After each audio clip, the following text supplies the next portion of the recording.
बातमी आता पावसासंदर्भात आहे। वर्ध्यात गेल्या 8 दिवसांपासून संततधार पाऊस सुरू होता। आता कुठे पावसाने विश्रांती घेतली असली तरी या पावसामुळे वर्ध्यातील शेतकऱ्यांचं प्रचंड नुकसान झालंय। पावसामुळे शेती पीक पूर्णपणे पाण्याखाली गेलंय। याचाच आढावा घेतला आमचे प्रतिनिधी निलेश बंगाले यांनी। आपण तो पाहूयात।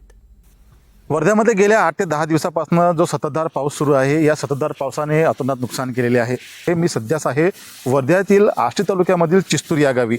या गावामध्ये मी ज्या शेतामध्ये उभे आहे, या ठिकाणी आपण पाहू शकता माझ्या गुडघाभर पाणी या ठिकाणी आहे आणि पूर्ण पीक जे आहे हे पाण्यामध्ये दबलेलं आहे। आणि याच प्रकारे हे पूर्ण पाणी जे आहे शेतामध्ये, ही सोयाबीन बघा, पूर्ण सोयाबीन अशी डुबलेली आहे पाण्यामध्ये।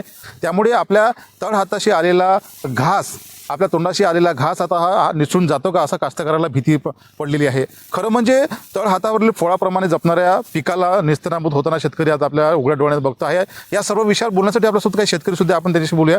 मला सांगा, किती एकरामध्ये ही सोयाबीन तुमचं होतं पीक आणि कशा प्रकारे तुमचं नुकसान झालेलं आहे? माझी 3 एकरामध्ये सोयाबीन आहे आणि सततच्या पाण्यामुळे म्हणजे 8-10 दिवसापासून सतत पाऊस येत आहे आणि ह्या न उघडणारा पाऊस असल्यामुळे पिकामध्ये पूर्ण पाणी साचलेलं आहे। आणि तुम्ही पाहतच आहे, आमच्या जे सोयाबीन येणारं जे सोयाबीन आता 5-7 दिवसात त्याला फुलं येणार आहे आणि फुलं येत असताना पूर्ण या पाण्यामुळे पूर्ण खराब झालेलं आहे पीक।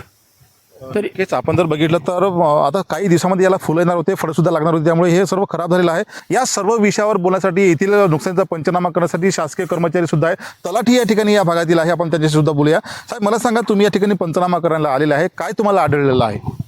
मी चिस्तूर येथे देवानंद भाऊ शेळके यांच्या शेतामध्ये आलेला आहे। यांचा मला कॉल आलेला होता।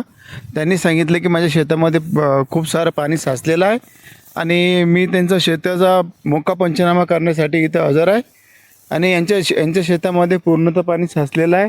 या सर्व परिस्थितीमध्ये कास्तकाराचे प्रचंड मोठ्या प्रमाणामध्ये नुकसान झाले असले तरी शासनाने या सर्व विषयावर तातडीने लक्ष देऊन शेतकऱ्यांना मदत करण्याची नितांत गरज असल्याचे सर्व शेतकरी जे आहे बोलून दाखवत आहे। त्यामुळे एकंदरीतच या सर्व विषयाचा विचार जर केला तर तातडीने मदत करण्याची गरज असल्याचे शेतकरी बोलून दाखवत आहे।